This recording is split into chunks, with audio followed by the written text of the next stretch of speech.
Perkenalkan, nama saya Nurul Fitriani, kelas 12 TKJ 4 dari Sekolah SMK Negeri 4 Goa.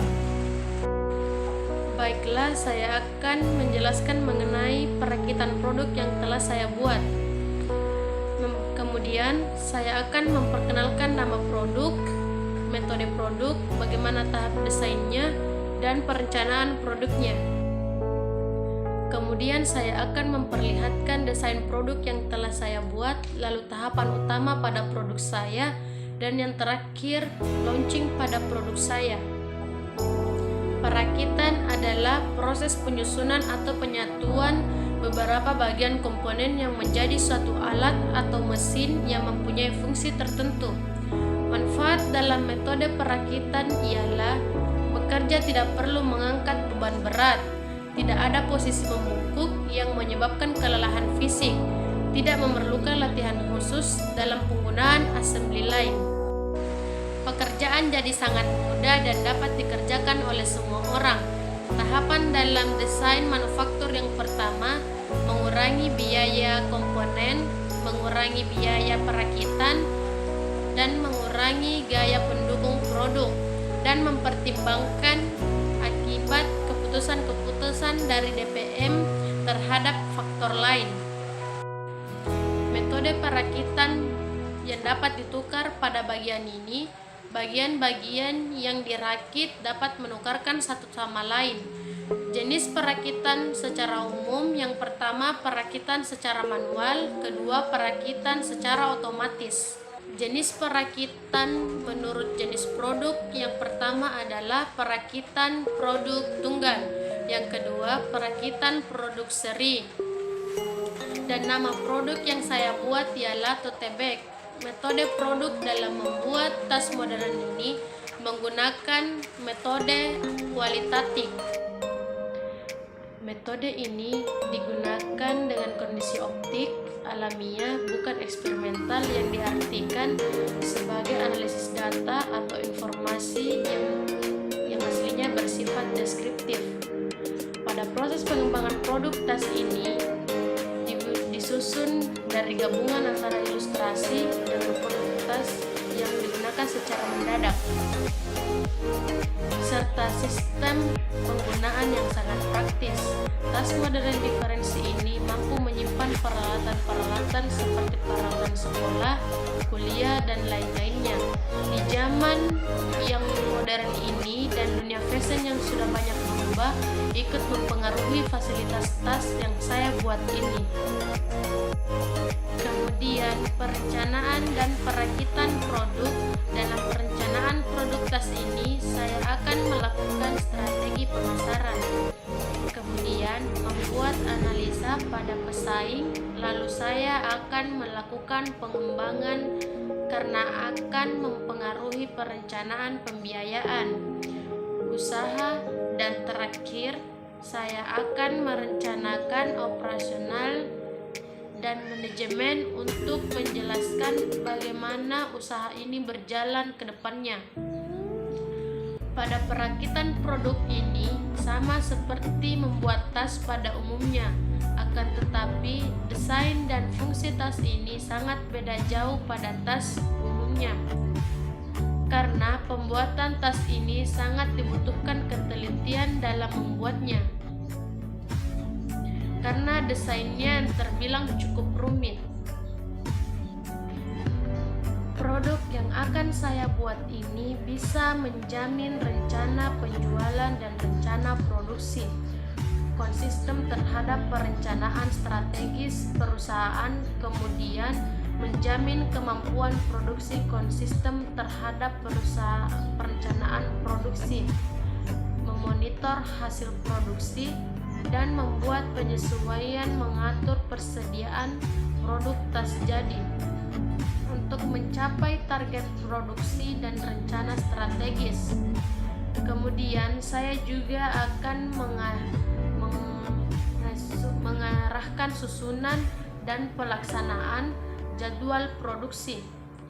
Tujuan dan fungsi perencanaan meramaikan permintaan produk yang dinyatakan dalam jumlah produk sebagai fungsi sebagai waktu memonitor permintaan yang aktual aktual membandingkan dengan ramalan permintaan yang aktual membandingkan dengan ramalan permintaan sebelumnya dan melakukan revisi atas ramalan tersebut.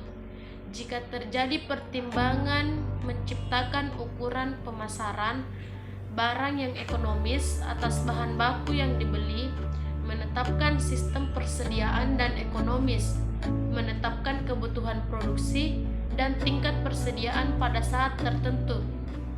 Produk ini juga memiliki beberapa tahapan desain. Yang pertama, melakukan identifikasi sebuah kebutuhan dan keinginan konsumen terhadap produk. Yang kedua, mengidentifikasi tingkat kepentingan konsumen untuk masing-masing karakteristik konsumen yang telah diperoleh.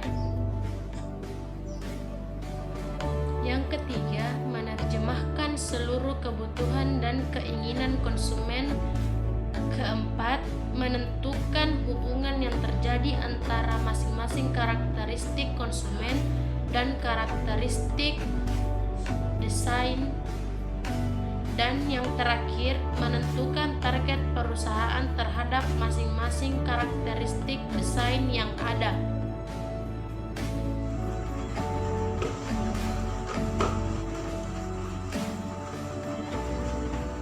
Inilah tas produk yang telah saya buat dan didesain sebaik mungkin. Dan produk ini akan segera launching dan akan dipasarkan di perusahaan-perusahaan. Sebelum saya melakukan launching, saya akan melakukan beberapa strategi. Yang pertama, saya akan melakukan riset tingkat kompetisi, menjadikan persaingan menjadi masalah yang serius, merupakan langkah yang tepat untuk menciptakan strategi yang efektif. Langkah ini merupakan langkah yang sangat penting untuk membuat perencanaan sebelum produk saya benar-benar diluncurkan.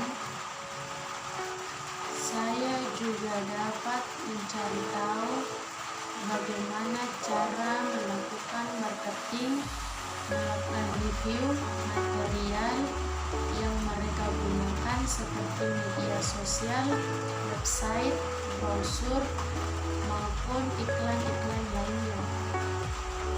Yang kedua, saya akan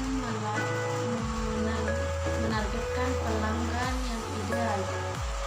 Jika saya ingin peluncuran ini sukses, saya harus memiliki pelanggan yang ideal.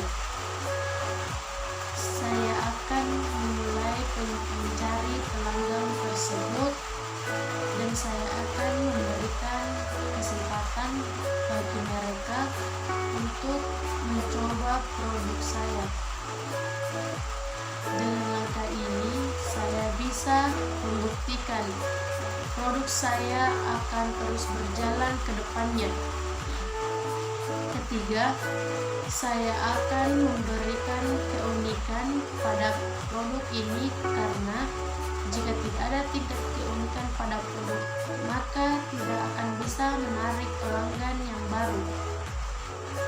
Kemudian, saya akan memperjelas strategi dan taktik marketing saya. Itulah cara saya melakukan marketing yang tepat dan dapat diterapkan untuk launching pada produk ini. Sekian penjelasan dari saya, semoga bermanfaat.